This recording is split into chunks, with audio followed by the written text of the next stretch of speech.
How are things? Yeah, things are great. How about you? You're in Brussels?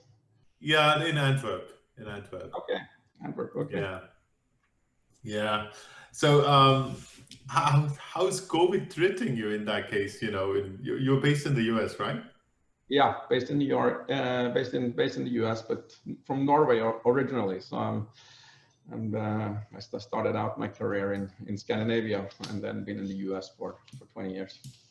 Ah, uh-huh.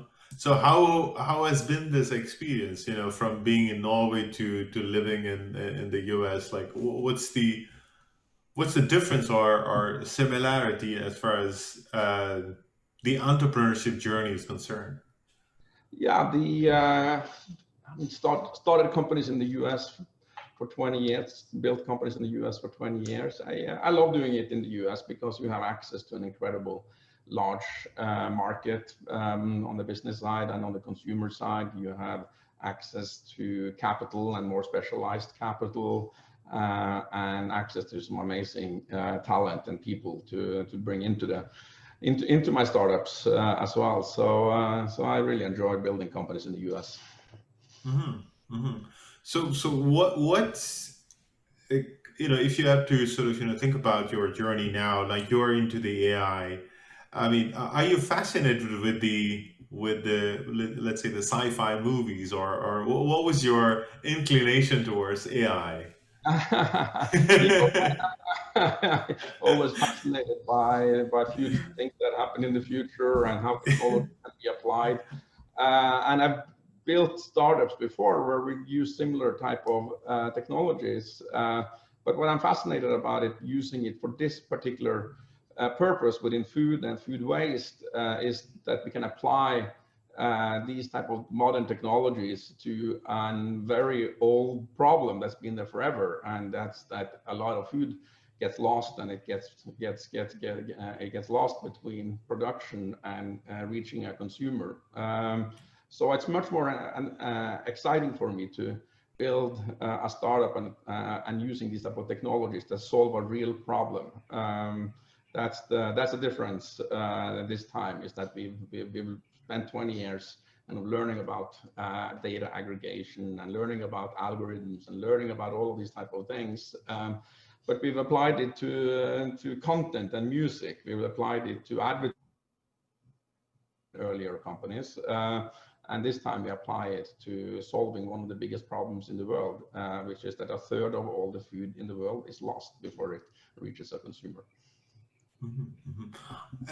Coincidentally, I also spoke to one of the founders of a startup which are indeed using AI to solve the waste in the fashion industry, right? So there's another different kind of waste, in the fashion industry. There are a lot of clothes are manufactured and people don't actually buy that, right? And they use this AI to simulate the different kind of clothing over the people's personality and so forth. So I think I could relate that sort of activities to what you are doing in that case. So maybe explain a little bit about what specific, if you think about the challenges that you're solving is around the food waste, right? So but then how do you do that? Mhm. Yeah, the first part of it is we believe that there are about over 100 million companies involved in the food ecosystem, or the web of companies.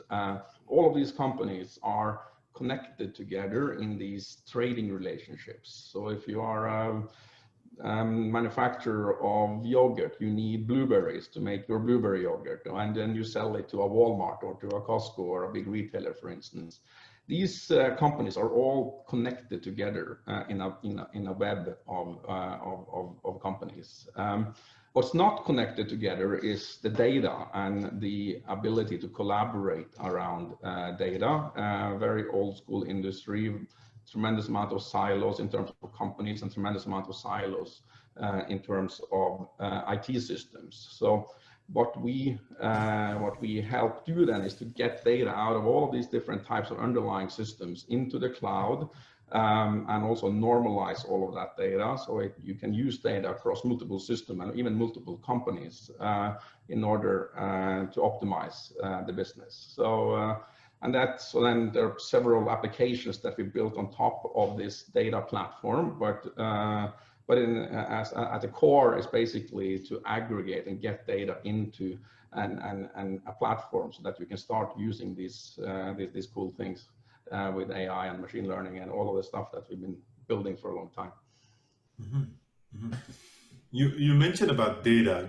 Of course, data plays a vital role in fitting the information that you want to make your system smarter, right? So in that regard, like, what does your data tell you so far? How do you interpret the data that you've gathered so far, or what have you learned so far as the data gathering is concerned?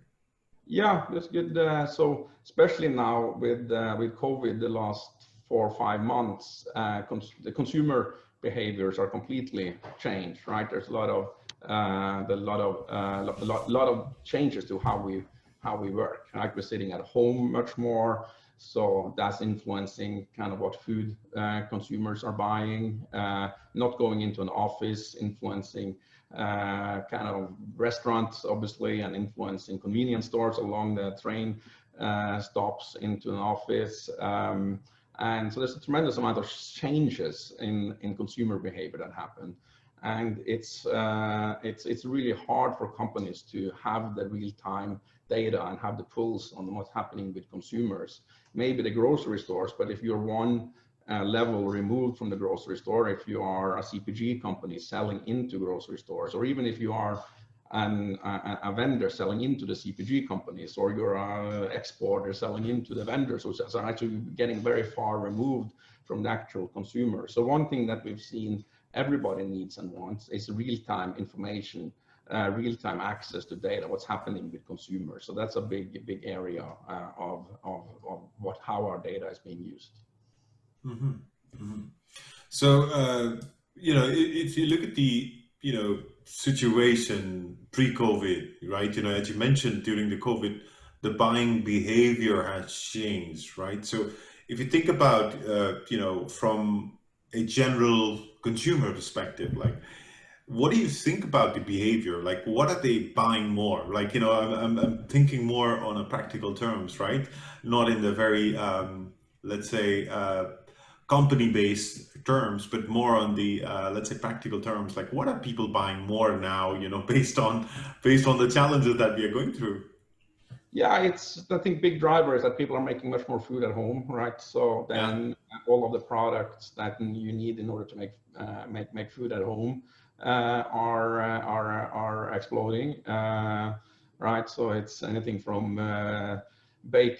things to bake and to make sauces, or to create more protein that you need in order to make food at home. And similar in Europe as it is to the US, but it was a big, in the US, most people would eat out kind of 2 to 4 times a week. Now with kids sitting at home, I just had my son at home in his homeschool, and he eats 3 times a day at home. I eat 3 times a day at home. So just that alone is driving a lot of new, huge changes. And it's all, and from there on, once you've kind of starting to get a lot of that insight, it's also how can you now take that data to create forecasts, for instance. That's a perfect use of AI type technology, is forecasting, because it takes a tremendous amount of data in order to produce forecasts. You can start thinking about how switching between different products. What are people, when they're buying more of one product, what are all of the other products that they are also buying, which is also a perfect use case for an AI, a neural network type model. So there are all these kind of opportunities to use new technology to solve these type of challenges, to make the industry much more efficient. Mm-hmm. Mm-hmm. I'm sure, like, you had you had a different form of challenges before pre-COVID, or leading into the COVID situation. Perhaps you had a different kind of challenge. And maybe you would have thought, maybe this will run away in a month or two, like it was advertised. But now you look back and it's already been 6, 7 months. What has changed? If you have to think about, what you used to do versus what you're doing now, including the company's perspective, right? What has changed? The biggest change for us, always when I start companies, I'm trying to go into old school industries. Last industry was in sales marketing, old school industry 10 years ago, very modern industry this now. 20 years ago, I jumped into digital content and created what's iHeartRadio in the US, but also very old school industry 10 years ago. Food and food production and food distribution, incredibly old school. And all of these big industries, they need a catalyst in order for the bigger companies to actually move. Because in digital music, nothing was broken, right? And in advertising, nothing was broken. All of a sudden, it was very broken when Facebook, Google came in. So these industries need a catalyst, and COVID has been that catalyst for the whole industry to just wake up and say and realize that, hey, we have old IT infrastructure, we don't collaborate well internally, we don't have data sharing with our trading partners, so we're not making our trading partners good. So it's been a huge catalyst for change, which is exactly what I want when I start companies, because that's when we can provide our solutions to the problem, and we can do something fast, and versus the big ERP companies that take years and years and years to do something that we can do very quickly. So, and for much less money. So it's so for us, COVID has been that catalyst. Mm-hmm. Mm-hmm. Mm-hmm. And before COVID, I have to say, like, we were always kind of on the fence saying that a third, this is a big number, a third of all the food that's produced in the world is lost before it reaches a consumer, 1/3. So with 1 billion people that are in hunger every year, losing a third of all the food in the world is a big problem. But before COVID, this was kind of something that was interesting for people to listen to. But when people in the West and the US went to the stores and then personally could see that there were no food on the shelves, now it's a real problem.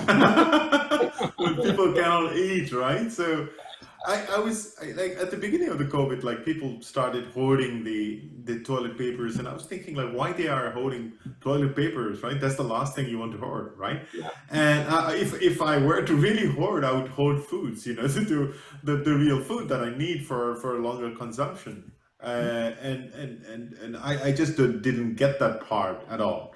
But yeah, that was a reality check-in. Yeah, and as far as you have employees that are working perhaps for you, and then there might be a different set of working mode now. Obviously, everything is going home-based working, teleworking, and if you look at the productivity now, do you think that has decreased or increased, or it didn't change for you, or maybe let's talk through those kind of elements, like, as far as your company is concerned. Yeah, I've seen both. I'm on the board of several companies, and majority of those have reduced productivity, they say. For us, it's been increased productivity. After I sold the last company, I traveled around the world for a year with my family, and everywhere I went, India, I spent a lot of time in India. I spent a lot of time in Japan, and everywhere. The one thing that was consistent everywhere was traffic. And like, there is just so much time that's lost in commuting and in sitting in traffic every day. So when I came back, I had about 100 business ideas that I had written down over those 14 months. And one of them was really to provide software and technology that could help with remote work to be productive at home. So I didn't end up launching that company, but we took a lot of those principles into Crisp. So when we launched Crisp, we set it up from the beginning as a remote company. What are all the things that need to be in place in order for us to be efficient when we're working from home? So we didn't miss a beat when COVID hit because we had already had infrastructure in place. Mm-hmm, mm-hmm, mm-hmm. But if you look at the other industries, like when you say you were traveling, I'm sure you're not traveling now, and one of the hardest hit industries, travel industry, and also the food and beverage industry, perhaps. Not in terms of beverage, people are still drinking, but but let's say the restaurant business is a little bit in the struggle. Um, I think we were not prepared for this, right? If we have to sum it up, like we were not prepared for this kind of this scale of chaos. But at the same time, you are at the sweet spot, right? You are the sweet spot, which is a technological company where we can rapidly change. We can rapidly change about the tools that we can use and make it happen. But for traditional companies, what do you think is going to be the lesson? What do you think they should learn from this, and how should they really learn from people like you? When I think it comes back to things that you should really do in a company, no matter where, if you're remote or not. One thing we did was that we have no internal emails, so you're not allowed to send emails internally. And then we have to then replace that with other communication channels. But most of it is transparent and open, and we use a software called Notion for it, but it's kind of similar to a Google Docs in a way, but everything is written in there. Then we use like a Trello type system for all product management. So everything is visual. What tasks? What are things that are moving, and what are things that are blocked? For instance, you're an agile coach, you know about all of these terminologies. But and then obviously Slack and those type of communication channels. I am sitting on a 38-inch screen in front of me, and then it's very super comfortable to be at home working. And then we have to put in place incredibly strong communication around what are our goals as a company, what are we not doing as a company, what are the projects we are prioritizing, what are the decisions we need to make, and what are the decisions. How are we organized? How are we structured? How do we actually do meetings? And every meeting has to have an agenda. If there's no agenda, we cancel the meeting. So everything has to be prepared, and people have to actually try to solve the challenges and the questions in the meeting before we come to the meeting, because we're writing it into our wiki. So all those things I think you should do in any company, no matter if you are remote or not. But once you are remote, you have to do it, or else people are starting to be completely disconnected from where the company is going, what the team is doing. They don't have transparency on information, and then the motivation goes away. So we've seen the opposite. We've kind of been a catalyst again. It's been a forcing factor for us to actually kind of put in place the things that you should put in place in any case. Mm-hmm. Yeah, I mean the fundamentals that you said, obviously now, the company, perhaps some of them didn't realize that those things should be done. But, with this particular challenge, I'm sure a lot of companies have, tried that now already. At the same time, as an entrepreneur, it's very important that, that the people that you are relying on to execute certain things are always motivated, right? So they are motivated in order to wake up early. You as an entrepreneur, because you make more money, I don't know. So you wake up early, so you have a different drive for yourself, right? You have set up goals and so forth, so you have a different drive. But people who are actually executing the work, they don't have the same drive now, especially at this particular time. How do you motivate those people? I think it has to do with transparency on information and inclusion. We have engineering teams and product teams that earlier were very siloed. So the engineers were sitting by themselves, kind of, and then the product people tried to kind of be out in market and translate what these customers were saying, and there was so much information that was lost in that translation. So one thing we have done that have helped a lot is to create these cross-functional pods almost. So we have 3 of them, and where we have engineers, we have product, we have commercial ambassadors on the teams, and they have a very clear goal, and they have a clear problem to solve and problem statements, and so we've taken that framework. A lot of that is from sprint planning and from agile work and all of that, but we've created that across the entire company. So every Monday we have those meetings, and we actually make these decisions real time, and engineers hear directly kind of what the problem that the customers are trying to solve are, and it's proven really successful for us. And then we have this overall goals for the company. Where are we going, and what are we prioritizing this month, and what are the strategy? And it's very, very, very transparent. And then engineers are the smartest people on the teams, right? So if you give the smartest people the best information, they will come up with much better, smarter solution than I have to these problems. I can present the problems, and our data scientists and our product and our technology people can actually solve it because they have the exact same information as me. So that's kind of the goal, and I think that's when real huge motivation comes as well. I think it's more that than the financial piece. It's great. I put a lot of people into new homes throughout my life, and I enjoy what people on the team make a lot of money too, because we end up selling the company or something happens. But but I think the real motivation comes from being unblocked and have access to all information and ability to make decisions and move fast and not have to wait a bunch.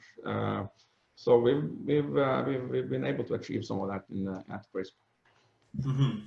I really hope larger enterprises are also listening to you and they're learning some lessons from that, because I'm a consultant and I deal with larger enterprises, and it's often a challenge, when you're dealing with, let's say, I mean, there's a difference between a challenge from 50 person to 500 person, to 5,000 person, right?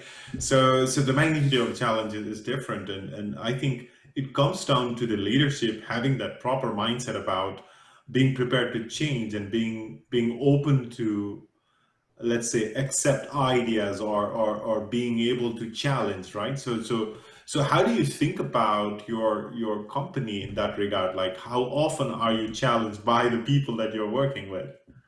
Oh, this, it happens.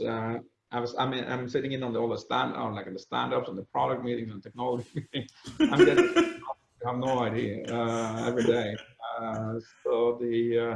But I think I love that, because it's I feel like we're solving such a big problem. We have a big mission that we're going towards, and we're all pulling together as a team to help with the food waste challenge. So we have a lot of kind of motivation through that, and I'm getting challenged to how do I explain, and how do I what is the actual problem we need to solve. So that's one. And number two, I also need to help get data, because these are data engineers and they are data scientists.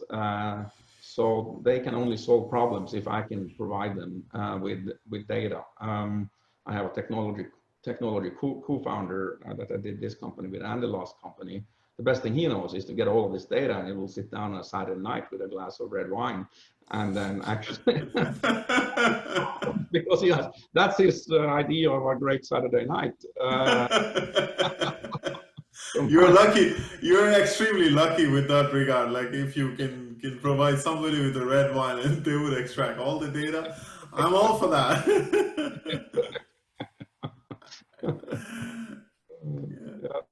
So what you're seeing then in these bigger organizations, always an advantage for us because we are 45, 50 people, but in these bigger organizations, what have you seen work well, and when does it not work, and what are some of the success? Bigger organization, there's a different way that the structure has been placed. Just to give you an example of insurance company or a telecom company, telecom companies are highly regulated companies, right? So there are procedures which are rigid and which do not move an inch, right?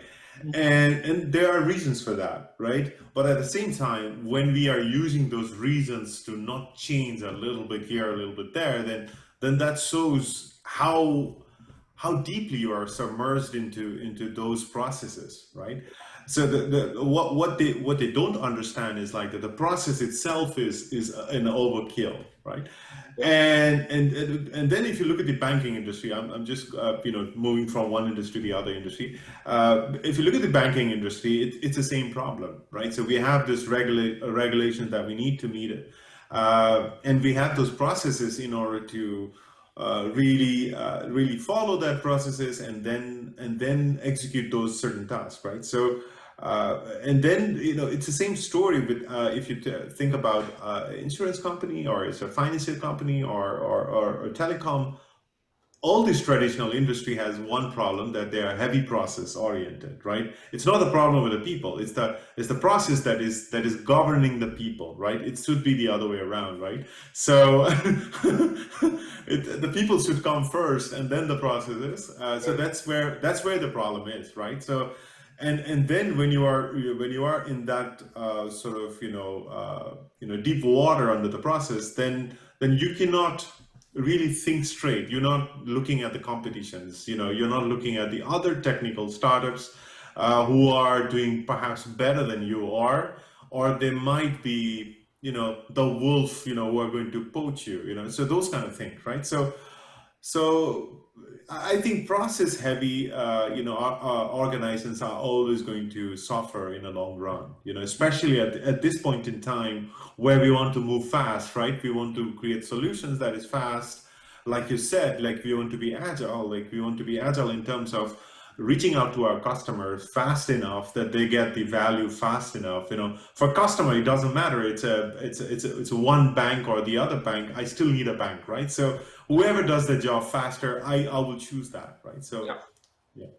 Very true. Are you seeing something around like how these, when in terms of changing processes, in terms of how getting access to data and getting data in one place, and how those data tie into change management? Yes. So what I'm looking at title, right? So for example, you are a head of a department, meaning you have a let's say X amount of people working for you. So that gives you a position in the organization, saying, hey, you know what, I have so many people under me, so you should listen to me, right? But I think that is a problem, right? So unless that is fixed, right? So if you think, you mentioned previously that you want to sort of build a team which is multidisciplinary, right? Mm-hmm. And in the traditional organization, what happens is like you have an IT team. What it does is like you have to fill in a request. It will do a job for you, right, in an X amount of time. So it doesn't work like that on reality in a software company. You have to work with the IT and let's say the development team and the DevOps and so forth. They work together in order to make things happen, right? So as soon as you start to mingle those people and then form a separate team, then the boss, like who has the opinion, may not have the same leverage anymore, right? So they become more reluctant to change. And I guess that's one of the indicator that the organization is dysfunctional, right? When things are not moving and everything goes through IT, it clearly means that there's a bigger challenge in that organization. So that's one thing I can reflect on my learnings. So okay, that's great. Yeah, that's good. We're working to because we're providing our data and our solutions into very large companies. So we're very curious around how that can help with change management as well. So it's so thanks for no, I think you're right. Like in a sense that when you are looking at the smaller startups, right? So the smaller startups are moving so fast because they want to survive at the same time, create more clients in a higher pace because they want to feed everybody at the same time. But with a large organization, you have a big budget, right? So you have a big pile of cash. I'm sitting on top of the cash. So Yeah. I don't care, right? I don't care if I'm moving very slow. It doesn't matter to me, right? So that's a mindset, right? So if you then think about all this bigger let's say organization, if you then decompose this into smaller startups, then maybe there is a solution, right? If you think about it working together into smaller startups, then you're saying, okay, everybody has a mandate, everybody has to deliver, everybody has to create a solution, and we work around that. Then we have something to work with, right? But then again, there are a big shark there who doesn't want to change. So, and how challenging for you to sort of get those data? Is it simple? Is it a little bit of struggle, or like how is it? Tremendous amount of struggle, because it's in many industries there are kind of modern system and APIs and the ability to get access to data. In this industry, not at all.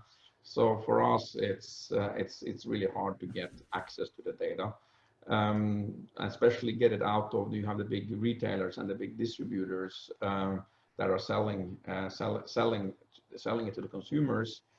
Plus, you have e-commerce and online sellers to consumers as well, and you have the brick and mortar sellers.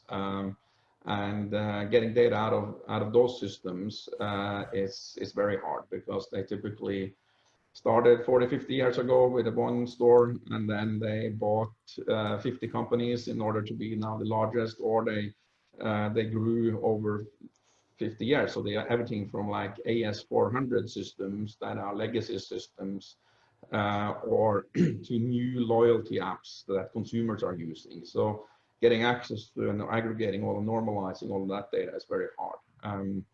The advantage then is, once we have done that for our customers, now it's a very modern interface into the data. So now we can facilitate a lot of innovation and speed and all of those type of things, because we have done that heavy lifting. But the access to data is very, very, very difficult. But now we are covering 70-80% of the US market, at least in terms of getting access to the most critical data.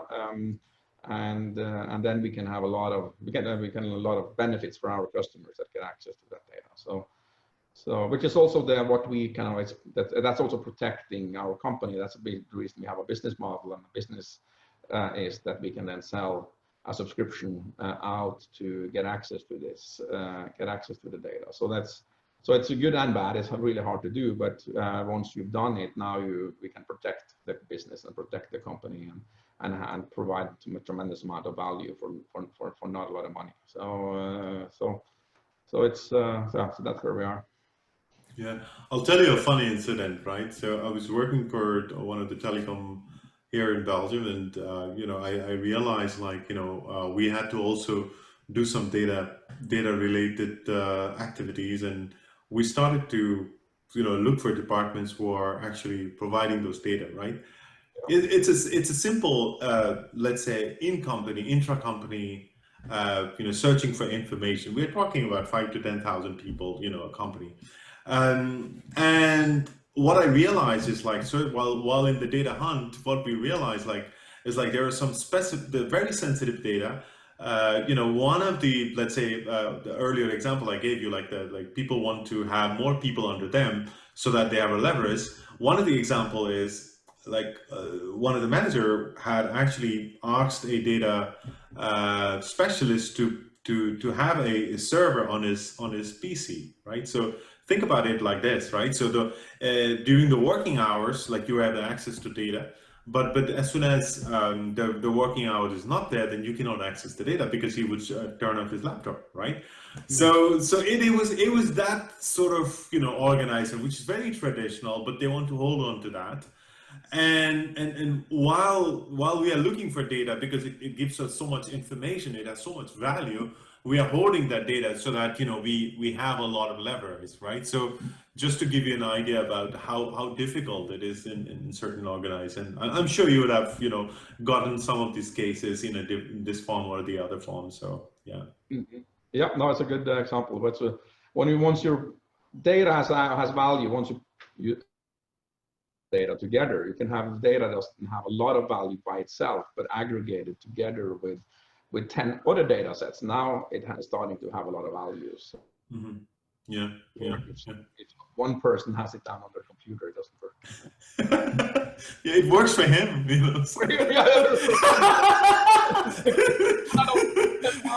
It works for me, right? So and that all counts, right? So, and I can save my job, and that's it, right? So I could be happy. Yeah, yeah.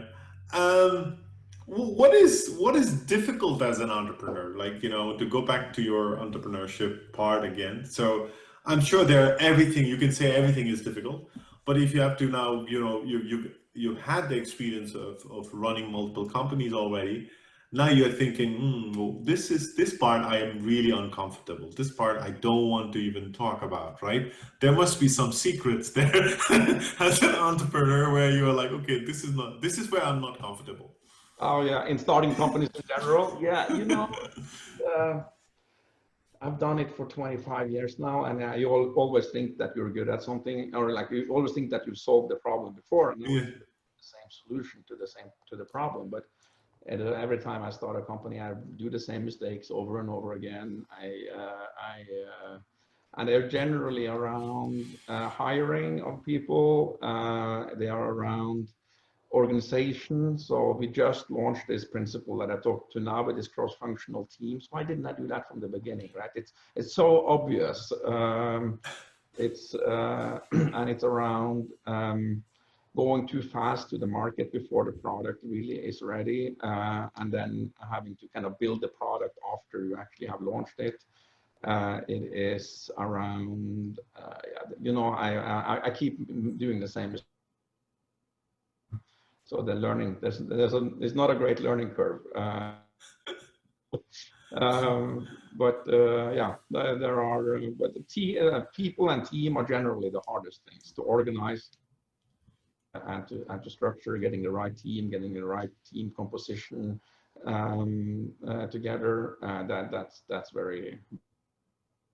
Mm-hmm. Mm-hmm. I've done a couple of different approaches in my last company that ended up being a big success and a big sale, but we hired like almost only very, kind of youngish, smartest, best schools, 25 to 32 years old, incredibly ambitious, like the Google profile kind of, right? And we had way too many, like the entire company was just people like that. Everybody wanted to be the boss. Everybody wanted to be everybody. Like, so there was no everybody. So that created a lot of problems. And it was so too uniform in terms of everybody kind of thought about the same thing. Nobody had any experience doing anything. So. So does that come down to the balance that if you say, okay, I want to sort of run this kindergarten, of course, like the kids will find a way to work with each other or play with each other, but at least you need a monitor in the room which is going to constantly make sure that they don't fall. Do you see that? Do you see the startup in that perspective? Yeah, that's what I've done now. We have created much more people with much more experience, combined with the ones that are young and ambitious.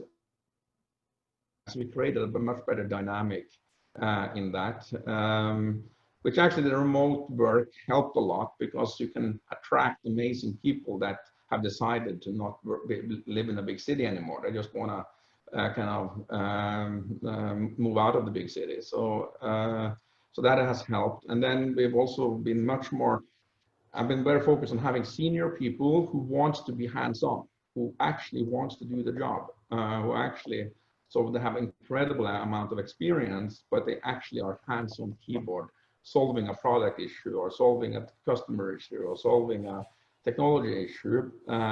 Those profiles are incredibly valuable. Then I get rid of all of the middle management, all the people that just want to be middle management, the ones that it's very. I mean, I told you my example, right? Dealing with those people, it's very difficult. It's very difficult to get things. But like you're the boss, so you might be able to get things done faster, compared to the larger organizations. So yeah. I usually tell if your only job is to listen to what I'm saying and then tell that to other people, like then you're just a human router of information. That has zero value in the organization, right? Because I can then tell it to those 5 people instead. Right? So, so it's and we see a lot of, especially middle management is always the problem. And that's when you see all of the things that you talked about earlier, by creating your own their own little kind of group of people who does something else, who has their own data, their own ideas, their own everything, and don't like this other 5 groups over there who think so are fighting and for the next promotion and stuff like that. That's when you get all of the challenges, and that's when the customer gets completely forgotten, right? Becomes internal things that people are focused on versus how are we actually building something that's solving a problem for a customer. So obviously all of these things are easier to do in a 40-50 person company, but we ran into all of these problems in my last company when we came into the 200-300s as well. But it's if every decision can start with what am I doing today? How does that actually make our customers better? How our customers get done more for less, or they solve their problem? That all of the internal activities are actually focused around the customer need and a customer. Then all of this internal kind of discussions and all of that shouldn't be necessary, because we have one goal, and that is to get the customers to have a better solution, or make more money, or save more money, or be more efficient, or that whole ROI calculation on what is it that we do for our customers. And I typically think about that as a 1 to 10. If we're charging $1 for the product, they should have $10 in value, and we should then be able to document those $10 in value. And if everybody works on a goal like that, then should be less internal meetings and internal type of stuff going on. It should not exist, right? Like one of the key topic that you mentioned earlier is the transparency, right? And it's within the small company, you are the boss, you can say whatever, and it works fine, right? And often that is not the case in the larger organization, and that is always going to be the case. It's like a country, right? We are talking about 5 to 10,000 people, working in the same building, perhaps sometimes. And it's like a country. They have their own system there, and it becomes rather political, at some point. And yeah, I mean, I think this particular incident with COVID has only made it more visible that how lack of transparency we have within the organization, how difficult it is to get things done when you are staying at home, because if you look at the structure with a larger organization, you go to the organization, and then you are connected with their own systems and their own infrastructure and so forth.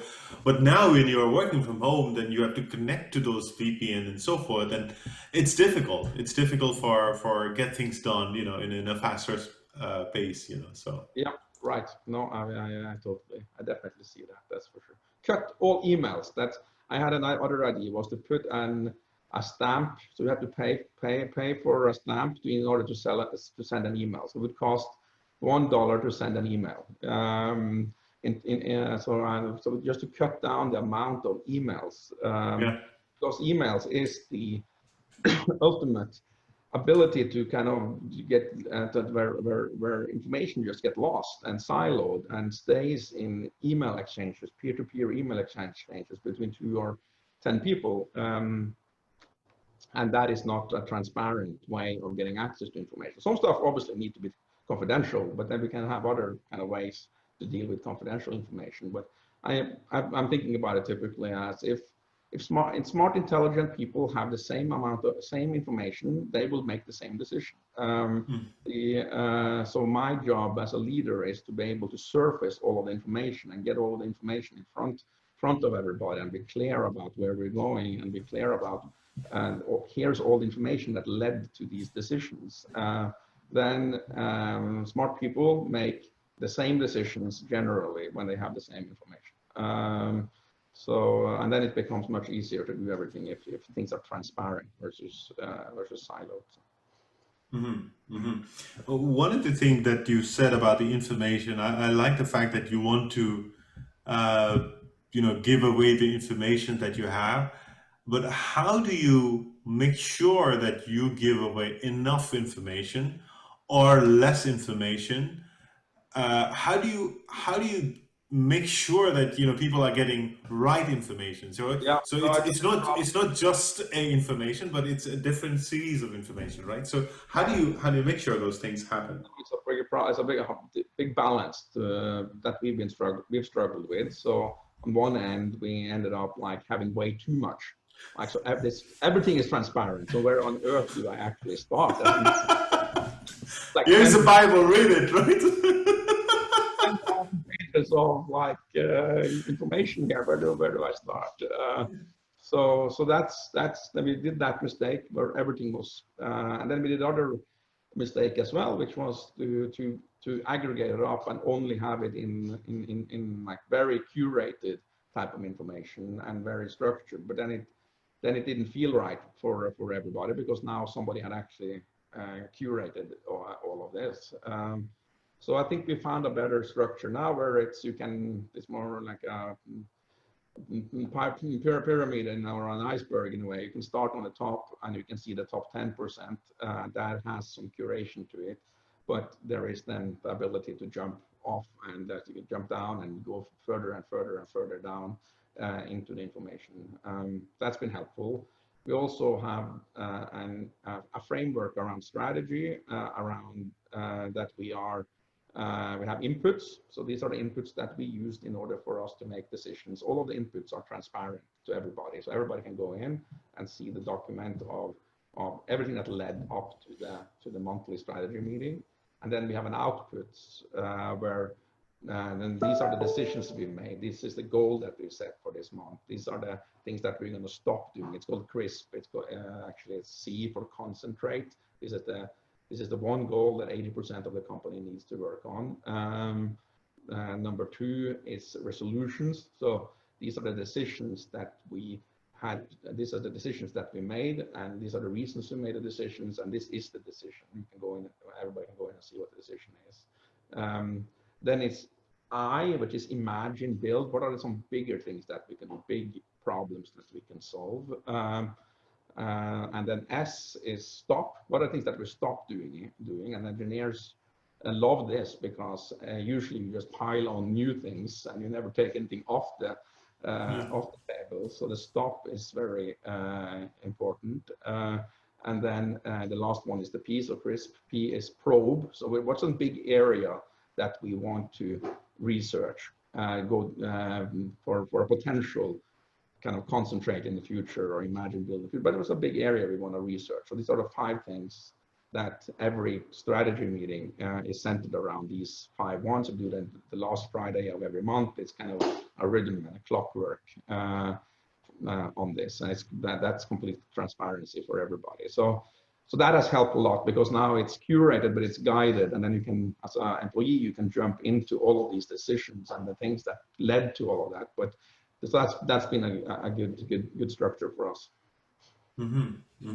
Yeah, indeed. And otherwise, it's information. I see, organizations using Confluence as a placeholder for putting all the information, and sometimes the information is way too much for people to handle, right? So, and then like if you are just onboarded into the organization, and your middle manager is going to say, hey, these are some of the information, please go through that, right? So then you pretend to read, go through those information, you never get it, right? So that's also like, I was referring to when it comes to curating the information or giving information enough that people can get things started, right?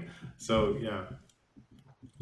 Yes. And, Yeah, and onboarding is a big topic, but we can maybe, or we don't need to go into that topic, but the proper onboarding of a person, I think, is the most important part of running a company. The hiring and who you bring in the first place is number one, and number two is how they get onboarded yeah. into the organization.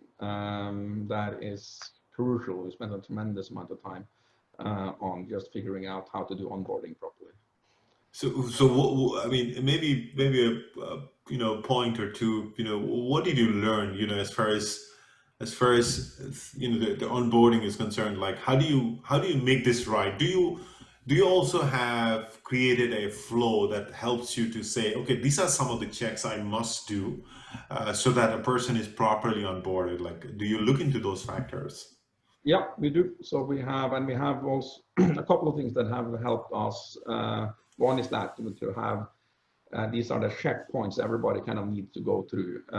These are the general ones for everybody, no matter what the function is, and these are the ones that are specific for each functional area. That was one area that helped us a lot. Number two was that there's one person that is responsible for onboarding across the entire company, because that's how we get consistency and we get learnings and we get that's number two. And then number three is that we overinvest in just information that's available, the meetings that are set up, and kind of guidance around all our tools that we're using, and introductions to managers that are on different teams, and how those teams work and what are their goals, etc. So we spend a lot of time on just making sure that our onboarding is correct.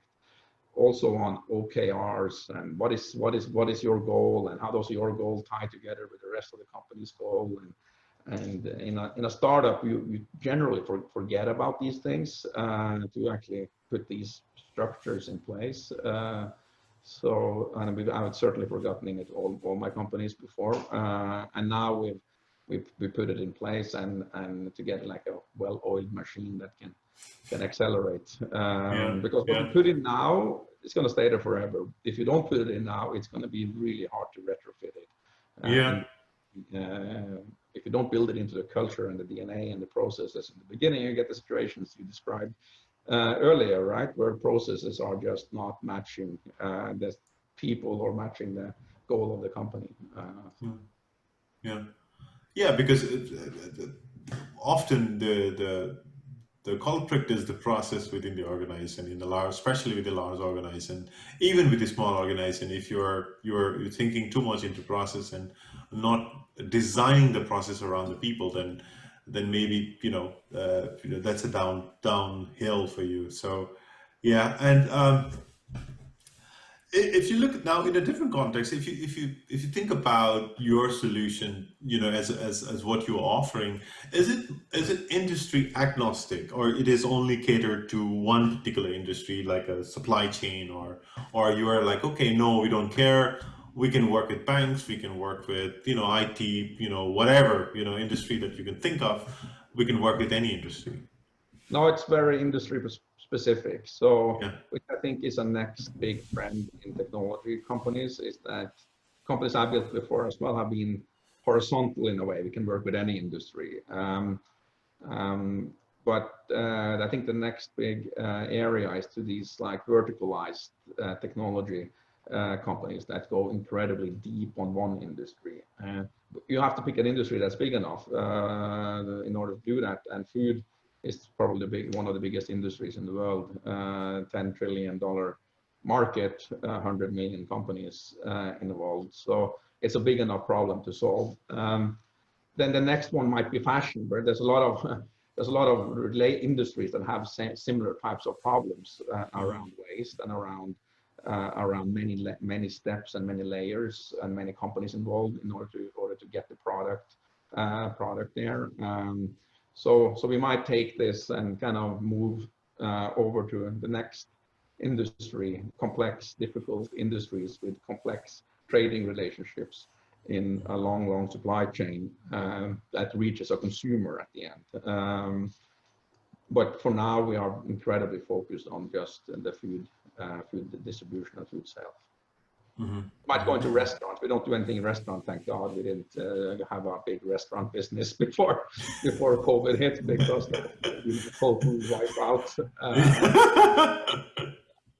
But once the restaurants start opening again, maybe we'll take our food expertise now into the supply chain behind the restaurant, which is actually very different than the supply chain behind food grocery. So I think we can keep expanding in verticals, but in order to be really helpful in a vertical, we need to go incredibly deep, especially when it comes to this integration into systems and pulling data out and normalizing data and all of that. It's hard to do that kind of just on the surface. It needs to go very deep into one industry. At least that's how I think about it. And also done a lot of I have an investment in a venture firm as well, and one of the areas that we have as a principle for us is to exclusively do software companies that are deep into industries that need a lot of change. So healthcare is one industry, hospitals, healthcare, everything around healthcare. That's an industry that's ready for disruption. And number two is, and hasn't gone through a lot of the digitization.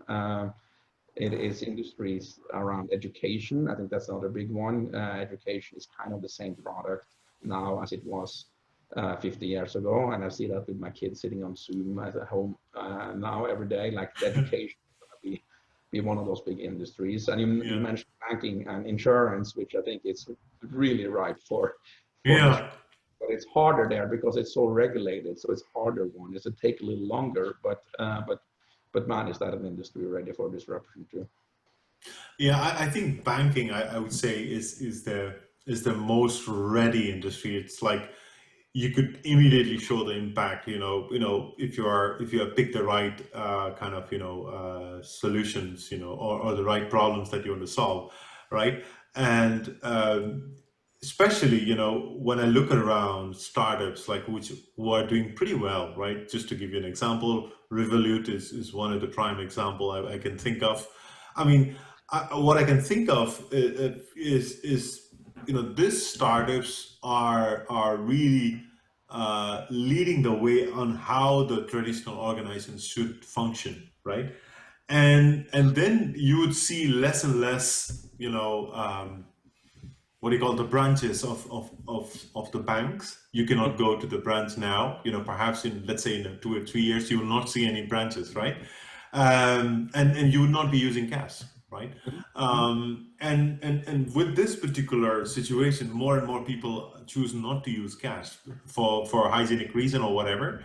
And I think that's the next, because I spoke to a lot of entrepreneurs in this space, especially in this blockchain and the crypto space. They are quite optimistic about the whole evolutions. How do you see your own perspective on this particular industry? Yeah, for banking and for finance, that's an industry I'm not super engaged in, but in terms of transactions and cashless transactions, that's something we see a lot of in my industry, in food and in retail, and a huge shift to online. So in our industry, before COVID, it was about 2% e-commerce, 2%. 98% of the time people would go into a store to buy food. And then in 3 weeks, it went from 2% to 40%. Wow. Yeah. That you need to change and everything that needs to happen in order for it to go from 2% to 40%. Well, now the stores start opening again, probably drops down to 20%, but 2% to 20% is a big change too. So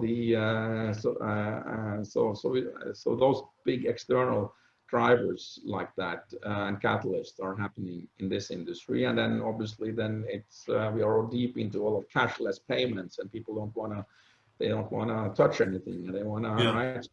another big catalyst that's going to ripple into the banking sector and going to ripple into other industries. So through the investment firm I have, and through where we do investments in companies like that, and through Chris, we see kind of how all of these things are connected. The whole world is kind of is connected in a way, right? Because it's consumers spending money on something, and these consumers that leads to money flowing in to so any change in consumer behavior is generally rippling through, and it's changing a lot of businesses underneath it as well. So it's a fascinating vantage point.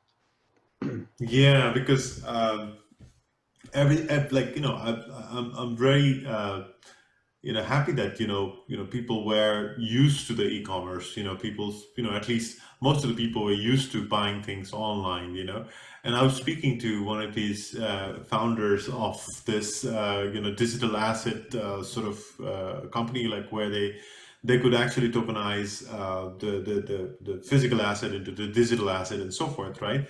So they were quite positive that at some point in time we are able to buy a house, just staying at your desk, right? So that's something that is going to be very much possible in future. So I'm really optimistic about about those kind of possibility, So being curious about the industry, being around the story is very fascinating at this time.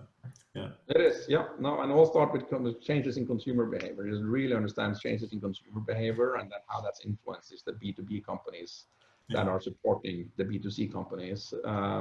That's the biggest opportunity, and in terms of understanding where business is going and where the world is going. So this is fascinating topics.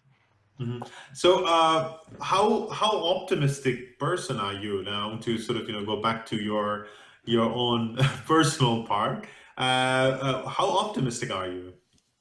No, I've been incredibly fortunate that we are in an industry. The industry itself is growing a lot more than it ever has done. So that's positive for the industry. And it is the big drive and big catalyst here in terms of change, and and also getting data together and faster systems, better systems, changing out this stuff that's been there for 40 years. They've been forced to kind of break open these supply chains that they haven't touched in 30, 40 years now, and now kind of looking what inside of this box, and inside of the box there's a lot of ugly technology in there. A lot of Excel. The legacy systems, yeah. So very optimistic on that, and we feel like we're positioned well, and we have amazing partners and teams. So very, very optimistic on that. As a technology guy, I'm also very optimistic on kind of the impact that technology can have on these traditional industries that we talked about. So I'm optimistic on all of that. Very pessimistic in terms of where the US is headed, and where the you want to come back to Norway? Yeah, that's right. Go back to not to Norway, but I'm glad I have my Norwegian passport. You don't have it? No. Right. No, I think the US is going through a tremendous amount of changes here that are not that I'm not so optimistic about. But besides from that, I'm excited and optimistic. Yeah, the reason I asked this question is because we are going through this pandemic, right? And there are so many uncertainty. And then you see that there are people, there are hope and there are wish that we will go back into the new normal. And perhaps, for a lot of people, it is already a new normal, right? And they are realizing, it's just a matter of realization for others. But still, in the mix of all, when let's assume that there is a vaccine, and hopefully we come back to the new normal that we are used to. Then in that perspective, like, how optimistic are you, as far as, let's say, next year, maybe we will see each other physically, someday, so those kind of optimism, Yeah, I think it's going to be pockets that are going to happen much faster and sooner than others. I think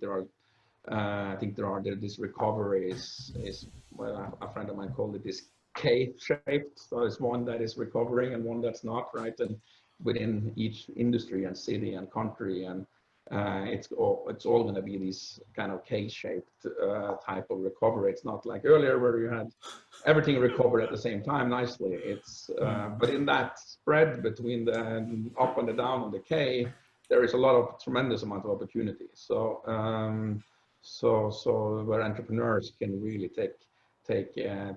understand what's going on, move faster, be smarter, and and compete with big companies that they never thought they could compete with before, because they are slower. So I think this creates a tremendous amount of opportunity for entrepreneurs. And this is the time to start a company. Best time to start a company is in these times when there are chaos and changes and the big things that are happening. This is the best time to start a company. So and entrepreneurship, seeing all these amazing entrepreneurs that are solving big problems within all of these industries, is incredibly fascinating for me. So the future belongs to the entrepreneurs and the technology. And do you sleep well at night, with all these different ideas that coming to you, and you have your own venture firm, and you must have seen a lot of different ideas coming to you, and then you get excited about different ideas, different possibilities, right? So how well do you sleep? I always sleep over. If I don't have any risk, I can't sleep. If I have a lot of risk and stress in my life, I don't sleep well. If I have a lot of risk, then I sleep really well. So it's a little bit opposite of others, I think. But the more I'm involved in, and the more I feel that I'm a part of the solution, or a part of having the information and seeing the information, and working really hard to get into that point, the better I sleep at night as well. I don't sleep well when I don't work hard, because then I feel that I'm missing out on things. I feel that I don't have the information. I feel that I can't control the situations. I feel that when I'm working hard on getting all the things that I need and having a team around me, then I'm very relaxed. No matter how many things that are happening around us. Company might run out of money and go bankrupt. We lose a big customer, for instance. I have to go back to the investors and say, hey, this forecast that we had is not happening anymore. All of those things I can deal with as long as I feel that I'm kind of in the driver's seat of the car. If I'm kind of standing on the sidelines, then I get really stressed because I can't be a part of solving.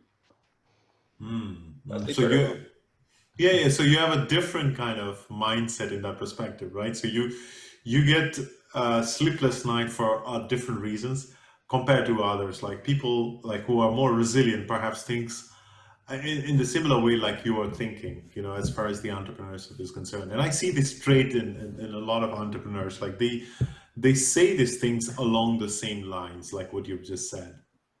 Yeah, it's interesting. It's that's probably one thing that are common with entrepreneurs is to see those opportunities and get excited about opportunities and be resilient in these situations. Because in earlier companies, I had tremendous amount of challenges. We have 2 weeks more of payroll, right? We have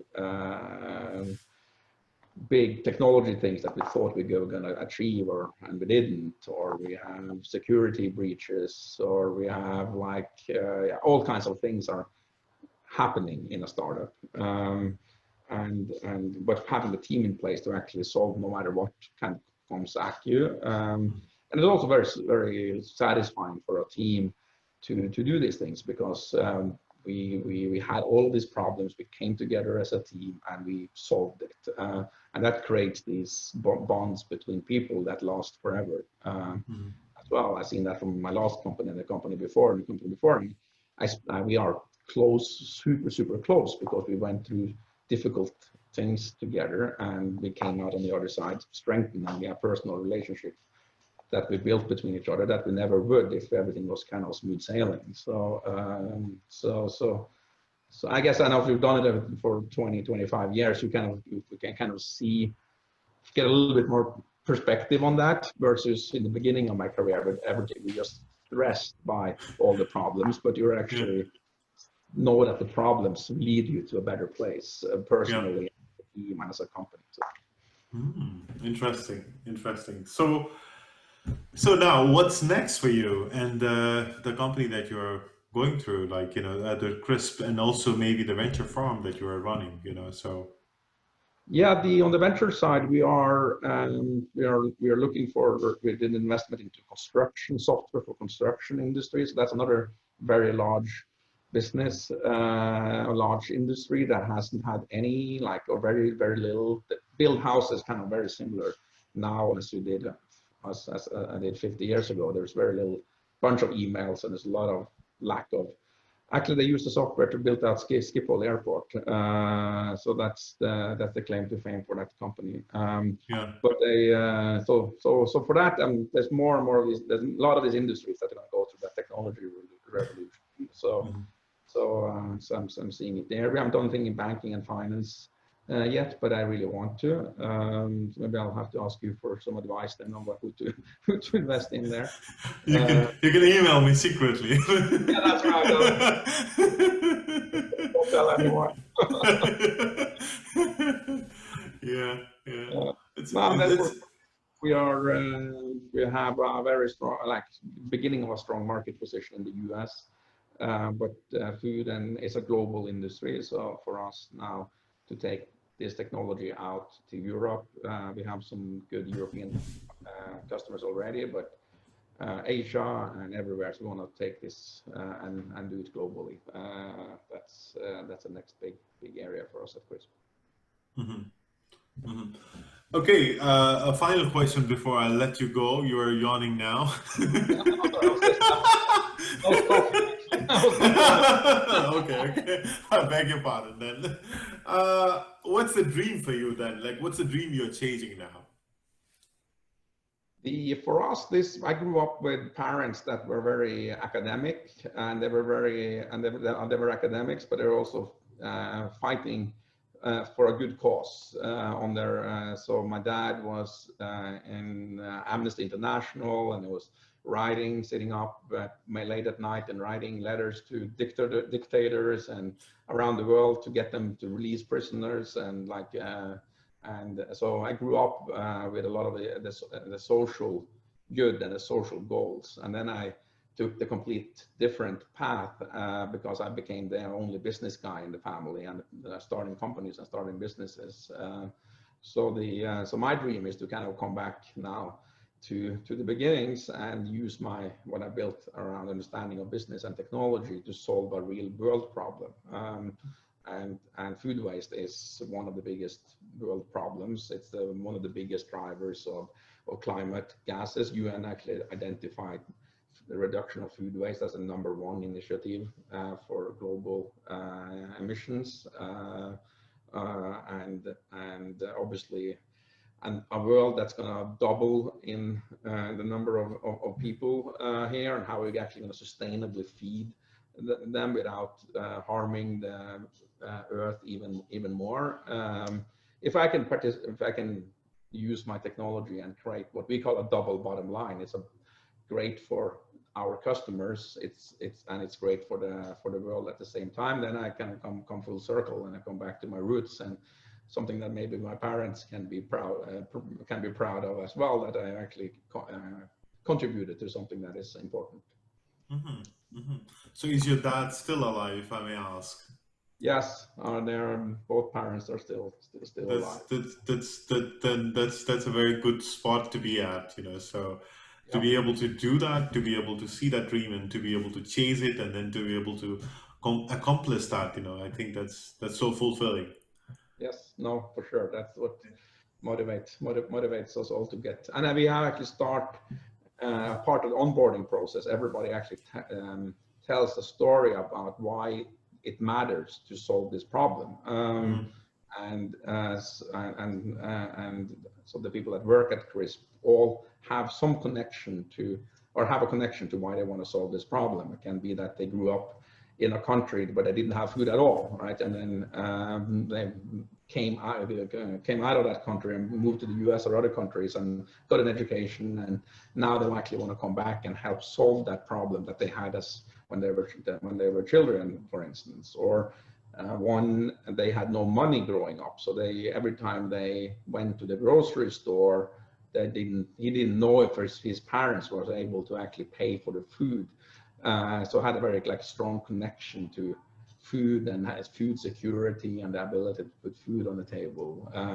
Others have worked at garbage dumps and see that there are food everywhere. All right, so work at food banks and seeing the people that need food. And I traveled and I spent a lot of time in India and other parts of the world, and I saw a lot of food insecurities in many parts or many countries we traveled to, Africa, and then at the same time I saw food just being waste, thrown out, and you just want to help with this problem. So we are all kind of connected to this mission and want to use the skills we built over the last 20-30 years to help solve it.